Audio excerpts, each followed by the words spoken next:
Unit 5. Gateway. At every step in our journey through life, we encounter junctions with many different pathways leading into the distance.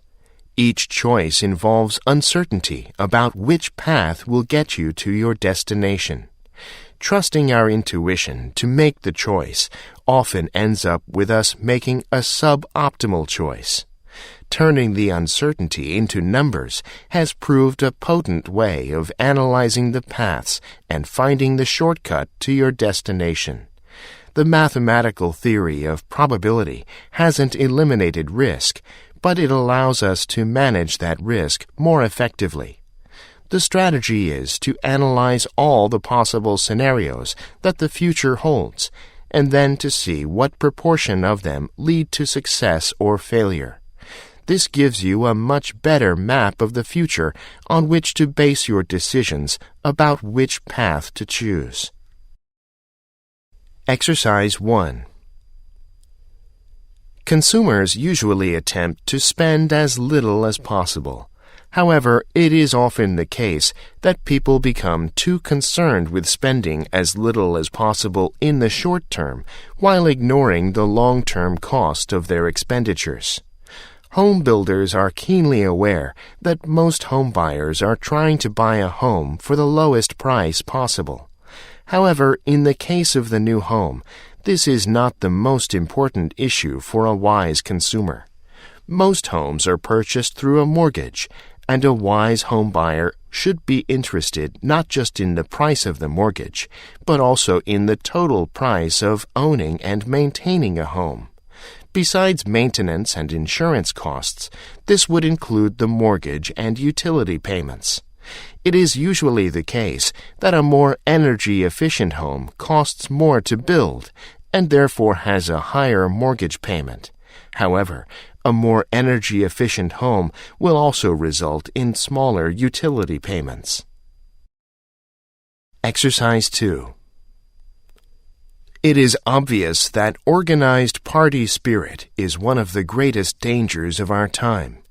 In the form of nationalism, it leads to wars between nations, and in other forms it leads to civil war. It should be the business of teachers to stand outside the strife of parties and endeavor to instill into the young the habit of impartial inquiry, leading them to judge issues on their merits and to be on their guard against accepting one-sided statements at their face value. The teacher should not be expected to flatter the prejudices either of the mob or of officials. His professional virtue should consist in a readiness to do justice to all sides, and in an endeavor to rise above controversy into a region of dispassionate scientific investigation. If there are people to whom the results of his investigation are inconvenient, he should be protected against their resentment, unless it can be shown that he has lent himself to dishonest propaganda by the dissemination of demonstrable untruths. Exercise 3. What urgent tasks are you facing this week? Make a list.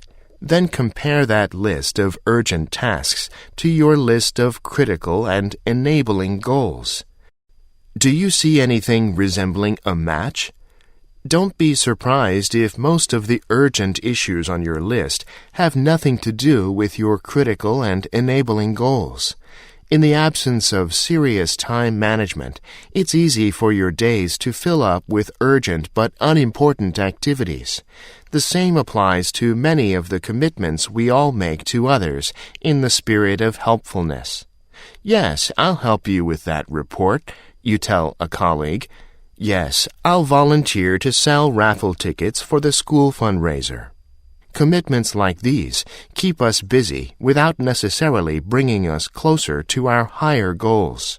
To be an effective time manager, you must discipline yourself to differentiate between what is urgent and important and what is simply urgent. When you recognize the difference, you'll know best how to allocate your time. Exercise 4.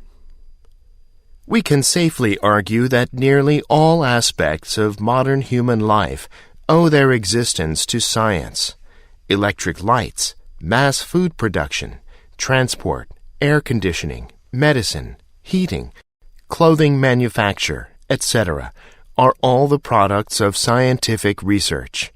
If we therefore convinced ourselves that our scientific endeavors were merely of interest to other scientists, then we would not only be incorrect, we would be selfish, short-sighted, and historically ignorant.